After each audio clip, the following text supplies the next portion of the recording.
dubbu maqabbane saada afamade waa biraa ashqaabatuudhaafis miti beektaa. لكن أنا بيكا والله Isheen shamarran ni beektee shamarran waan taateef isheellee arrabsuu dhiisii maarree hin jedhin soolaa immoo akka feete dubbadhu fakkeenya arrabsii أنس كان أنجل fedheetani beektaa. Inni immoo waan biraatti anaaf ganni fakkeenyaaf أشكابتو متي كونين بريدو Koi بيكا beka, koi beero tokko saalee asilachuu. Salaamu alaikum kiyya. waalaikum salaam warahmatullahi wabarakatuh. وعليكم السلام أبا جلالة كياتي جتي Kiyyaalee sedaq. Akkamitti kiyyaan gadi deebi'ee gurbaadhuma sana wajjin daa'imii galee fi gurbaa sana haasa'an na dhibaaraa tokko. Wallaahi kun sirrii miti waan hin taanedha. دريم Warabbal kaaba gurbaan kun ko ganniidha haasa'uu ya gurbaa sana haasa'uu irra ta'anii. هتاتو قاسي ورا رافت جرت كبيرو اسين ديرا هتاتو ورا رافت Si نمتي si hojiin immoo jechuudha. Hojiiruma ollaanii kana yoo ta'e hojii gannii wayya hojii gurbaan sun hojjeturra. An gurbaan sun dhiiruma ija qabdu fakkaatu akka warabbal kaabaa. Mucaa isaatii 24 afaan nyaataa dhufee akka durbaan jedhaa taa'ee haasa'uuf iyyuu kiyyaa jaballaa fi galee taa'ee na arrabsee haasaa gaaf. Wallaahi gurbaa sana tuffadhuu dhiisi. Akkuma kanatti immoo wal geenye ijoolleen jimmaa gaafa kaafnee haasofnu. Baxaa dhiise ishee wallaahi Nda wallahi. ديبيدا والله Gurbaan sun meemee eenyuun inni kanumti nama gooneetuma ol fuudhetee nyaaso.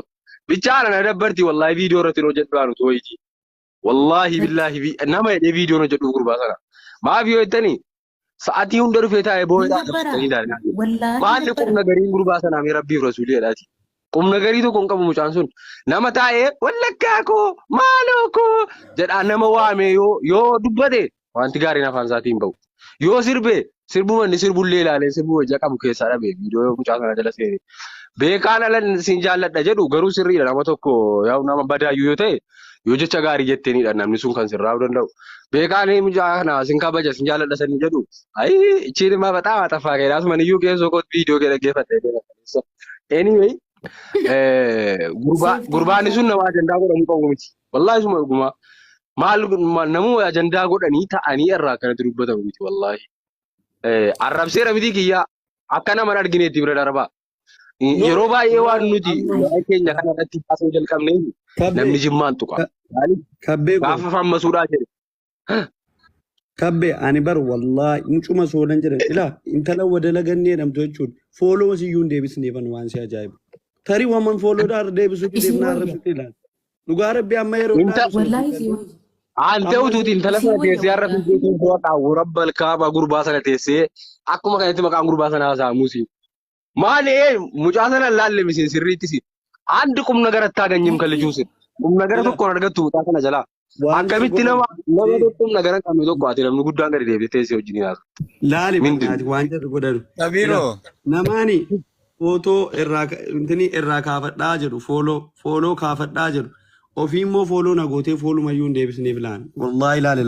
Namaan gilaabixooshii namaa ta'u wallaaltuu ta'us ilaali. Namaan fooloo irraa kaafadhaa jiru. Anaan garuu fooloo nagootee reefan arga laal. Si ati kana jala argaa miti. Nama godhaa ofiisiiti sappoorti na godhaa namaan immoo fooloo kaasaa jetti. Ganni kana wayyaa gurbaa Salamoon Mosooleen jedhan sanarra. Ganni kun biyaas Oromoo koo dhaasofti akka amma saalee. Wallahi dhuguma garuu gurbaan isiin suni wallahi jennoota gaarii tokko wayya gurbaa Salamoon Mosooleen jedhan sana. Guyyaa tokko waa'ee Oromiyaa adda bakka bu'een dubbatan bara inni fi yooniin waa'ee Wallaggaa malee. Nama bilchaataa miti wallahi na gurbaan sun namarraa akkanatti dubbatamu. Nama safaraan qabsa'u. Jaarraa diimii tokkoffaa nama ammallee kutaa keessa gadi nuti waa'ee addunyaatti jirra bar waa'ee safaraatiin nama qabsa'u tokko. Hamma kana ajandaa godhachuu iyyuu hin balleessine dhugaa rabbii jette beekamtii wayii kennaarraa. Wallahi malleessan. Amma yeroo tokko maaltu jira beektaa. Dijjattiinuma yuufee beesii godhaarraa baram. Isan ta'ee mammaan kana jiraa jiru kana bara. Wallahi beesii godhaarraa. Viidiyoo amma irra deddeebitee gagadhiisaatti beektaa.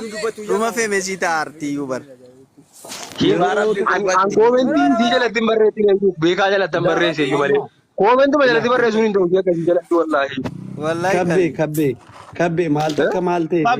Kabiroo iccitii waa isinitti mo'anne. Viidiyoo isaatu nama bira ga'uu didee naan beektaa dheen gadaraa yabbaa macaaratti waraabee naan xiqqoo nama bira ga'ee fi achii kee ajandaati. Viidiyootu iyyii koppiliingii naa godhaa jira ture. Viidiyoon nama bira ga'uu dideef walumaa galatti. Eeka amma immoo ijoolleen maalaan rafaman bara kana akkanatti haasa'uu jalqaban miti isaafi. Sababa nama arrabsuuf jennaan tiktookiin isaa guyyaa 10 itti gubatan lafa ji'a tokko keessa tiktookii 3 jalaa gubate deengad. Achii ka'ee ammas banataa ammas hin gubata kan duwit godhee fi immoo tiktookiin isaa gubate dee ispoonsara godhuuf immoo yoonii sana achumaan ijoollee namni ta'e ammas wallaggaan fooloo godhuuni. Diinuma lamman sana akkan jibbuwan dhiifama naa godhaati. Wallaahi. Nuu baasu naa aqla shallashu. Akkanadha. Jibbaan dhugumaa garaa namaa qabdi jarri sun lammaan jechuun yaani akka nu akka jaraa kutaa jaraa waamnu jarri sun lammaan hin ta'an. Amantaadhaanis nama jibbaa amantaa keenyaas ni qabu isiin kaanfaan batalai. Inni kun garuu rakkoon magandummaa kutaa qaba malee kun waa'ee amantaatii baay'ee nagarree cubbuu namarra kaa'u ta'u. Isiin kaan immoo tasuma badduudha iyyuu waa'eedhuma amantaa kana fi amantaa islaamaa kana mammaa akkasii haasofti. Jarri kun lammaan bakka reefuma as baaranii kutaa keessaan mallee amantaa keessaa kutaa keessaan baane nama hin taane jara kana nama gochuu godhaniituma irraa asuun. Diin suni amantaa namaa funaantee arrabsiti beektaa.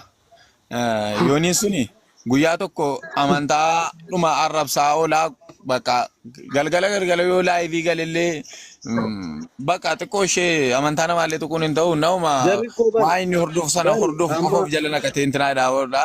Isni kun immoo nama arrabsa. Si amma bari akran bar amma amantaa faa dhaqanii tuqanii arrabsuun jira. Jimmaan qofa tuquu se'u. Amantaa musliimaa gaafa tuqu Baalee tuqee, Arsii tuqee, Harargee tuqee, Walloo tuqee si galee yoo gootummaa ta'e Walloo caalaa qabu. Yoo diinaan loluu ta'e Walloo caala diinaan loluu jarri. Yoo dhukaasuu ta'e Walloo caala dhukaasu. Si galee sammuun jiraa kun akkamitti akka yaadu hin beektu bakka. Amma lafa keenya gaafa amantaa musliimaa tuqan uuma kuulloo Jimmaa qofa tuqan se'u. Itti fakkaata si galee. Gaafa amantaa musliimaatti muudii qabatan waan kuulloo Jimmaa qofatti muudii qabatan itti fakkaata. Si galee achi deebisanii immoo nuti Oromoodha jedhu. Achi deebisanii immoo Falaaq Qoraacii Oromoo ta'uu barbaadu. Falaaq Qoraacii jara olii gaabboo isa dhiisiiti amma maal beektaa silumayyuu. Sun taane warri 400 wayi kuni waa'ee kanaan booda waa'ee namni Jimmaan kuulloo jedhuun inaarinaa silum. Namni ana hamma kuulloo Jimmaa dhaqee addunyaa irratti beekamu. Kallee walli bakka. Namni Jimmaan caalaa Jimmaan kuulloo dheedhe jarri sabboonaan suni dhaqanii addunyaa irratti beekamtii isaa argatan hamma Jimmaa. Hamma Jimmaas meemii maqaa Itoophiyaa waamsiisan. Kuulloorumti Jimmaa keessaa iyyuu immoo jara keenya. Kuulloorumti Jimmaan keessa jiru immoo wallaahi Oromoota jarri Jimmaan keessaa jaallatanu kanaa olii garaa namaa laafa bara. Oromoota jarri duukaa fiigan kanaa ol. Oromoo jara caalaa garaa namaa laafa kuulloon Jimmaa. Wallaahi kuulloo Jimmaa. Aannan nudda mana kuulloo kanaa bara aannan nudda wallaahi laazim. Bishaan yoo gaafatte aannan sii kenani. Naam habiibi. Innaa kanaan booda waa'ee kuullummaa keenya kanatti ittiin qaana'inaa isa jedhanu. Basuu haani gabaale shaatti girelloo. Kanaan booda ajandaa goonee kanarratti dubbachuu dhiisne natti tola. Akrammaa ittaate kiyya kanaan booda waa'ee jaraatiin laayiviin seeniin bannaate gurbatti beekamtii kennaarraa.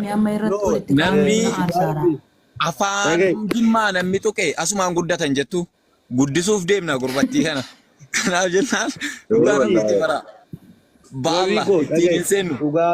Dhugaa rabbi waa'ee dhimma ilaa ammas ilaa maaloo intala dubartii beekaa sanas taate jechuun Salamooniinis ta'e jechuun Jimmaan hanga tuqnetti anarraa haga fedhe yoo dubbatan jechuun haga fedhe yoo dubbatan wallaahi garagalee ilaalu.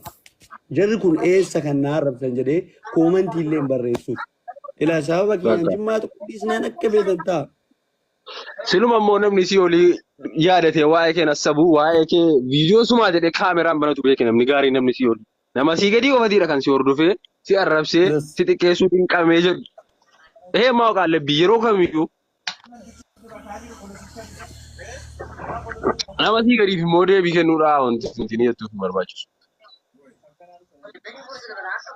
akkasii yoo rakkoon jira gandarraa bu'anu malee anzorra jedhee ilaaluun dhugaa rabbii habiibi laasaa mala wallaahi san laabira ta'u hojiinuu dharrana ta'ee jira hudharra gini immoo maalli beektaa dhimma biyya ofii wanti caalu hin jiru maaliif sababa kootiin ganni koo yoo arrabsamu namni natti mul'achuu danda'a galee sababa kootiin gandan tuqinaa ganda gaafa tuqxan gandaaf gandatu walitti darbasii galee fakkeenyaaf sababa mucaa Salamoon duqeetii yuuneeniitiin jiraattu sanaa namni tokko wallaggaan akka arrabsuun barbaaduun si galee ganniin silaa arsiis miti arsiis bakka bu'uu hin dandeessu siin waslaattitti bara sabaatti beelli qancarsiisennaan arsiitti deemtee dhalattee jechuudha.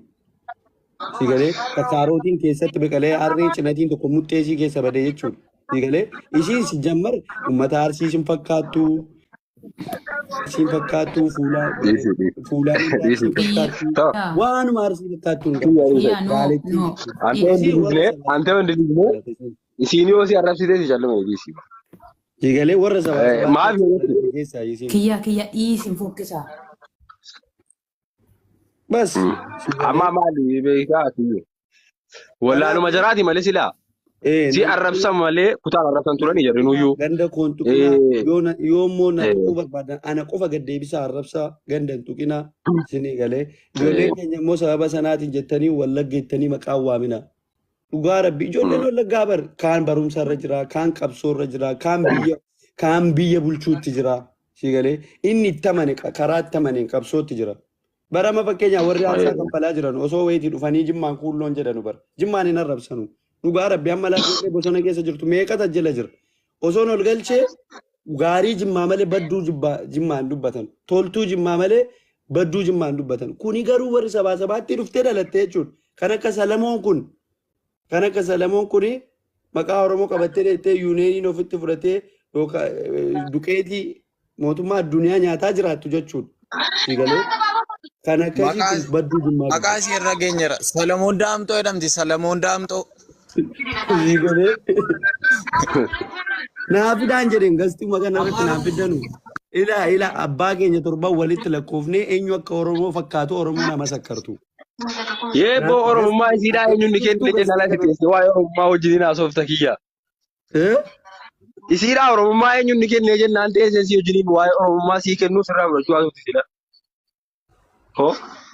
Amma kurbaanni kuka katee jira gaafa si argisiisan isaan jiru amma akkamumaa wal argitanii malee kan na gubaa dhuwan. Yoo wal arge yaara nam baada gubaa koo yaara. Nama biyya Dubaayii keessa jiraatu abbaate biyya inni nama duqeetii yuuneeniitiin jiraatu eessatti tola garra nuti.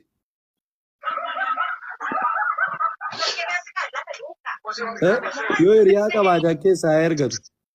Hiriyaa yoo qabaate keessaa haa ergatu.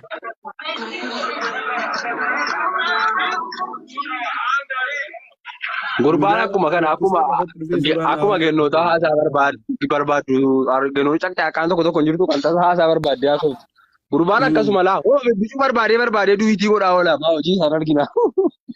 Ijoo Anamma fakkeenyaaf ilaa amma fakkeenyaaf ijoolleen miidiyaa kanarra jirtu wallaahi namni meeqatu Oromoodhaaf tola amma fakkeenyaaf namni tokko al tokko miira keessa galee ganda namaa tuquu danda'a miira keessa galee nama arrabsuu danda'a namni tokko garuu haga dubbii isaatii ol ganda sanaatiif khayrii oolee jira namni sun sii galee kuni bakka gargaarsaa wayitti argamtee hin beektu waan khayrii dubbattee hin beektu bakka deemtee amantaa qeequu deemtee ilaa amantaa musliimaa guddicha kana qeequu deemtee hayyuu Oromoo qeequu amma fakkeenyaaf yeroo baay'ee argitee yoo ta'e caalaa bultumee qeequu maannu maqaansaa gurbaadheen gada dhukkubsatee gargaarsi godhamaa fi ture Oromoo godhe inni qabaatee duqeetii yuuneenii fi kennu sana gurgurtee namaa kennitamoo gargaarsa gootamoo waan gargaarsa gootu hin qabdu isa Oromoon gargaarumaa gargaarame jedhee hinaafee gubata.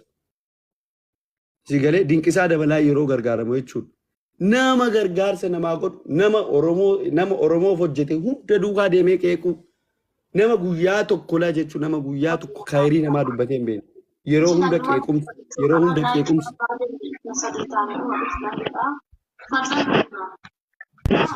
Baay'ee warra akkanaa kun walumaa galatti warra fakkeenyaaf dhaloota jedhamani malee fakkeenyaaf warra yeroo hacaaluun duu sana yeroo sanatti Hacaaluun Oromoo miti jedhaa tures jechuutti jedhu sun ammallee yeroo sana feesbuukaan fayyadamne. Sini gala miti dhaloota jaraati jenna. Jara kanaan dhaloota jaraatu ijji reefu ol kaa'aara.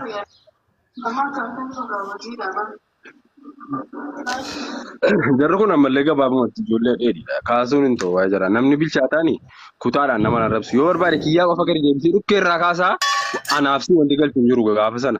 Maaliif kiyyaa qofa arrabse waan ta'eef. Namni wallaalaan immoo bilchaataa ta'uu dhabuu isaa maal hin beektaa?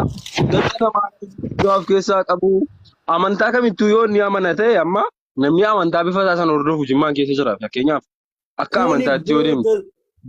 Kun dheedhiidha beektee? Jazbaan eessaa akka dhufe hin beekamu. Wallaahi laazim anama fakkeenyaaf namni akka kee miidiyaa kanarratti arrabsamu jiru. Guyyaatu anama fakkeenyaaf Oromoo miti laa. Anama fakkeenyaaf Faannoo yookaan Amaara yookaan dhala Amaaraa dhala Kuulloo jedhu miti. An guyyaa tokko viidiyoon ganda namaa arrabsu. Guyyaa tokko jechuudha. Ganda namaa arrabsee hin beeku. Dhaaba wayii arrabsee hin beeku. Hayyuu Oromoo arrabsee hin beeku. Beekaa Oromoo arrabsee hin beeku. Wallaalaa Oromoo arrabsee hin beeku. Inni garuu Oromoo ta'e Oromummaan kan akkana yoo ta'e ka guyyaa guyyaadhaan nama xinneessan ka guyyaa guyyaadhaan Oromummaa namarraa mul'an yoo ta'e hin barbaanne Oromummaa isa kana.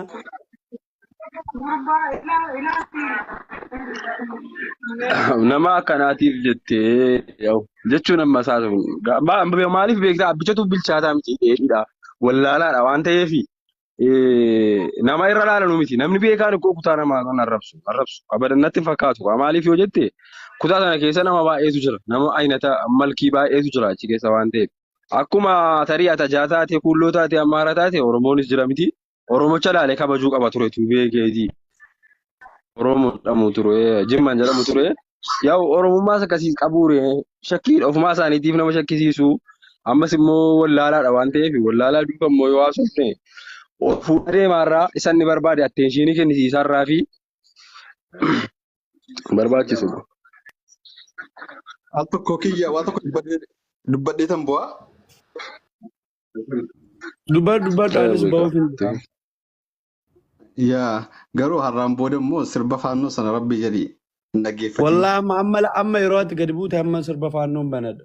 Alaabaa jiraan deemee bitadhee fannifadha mana koo keessa wanti nama galchu hin jiru bara.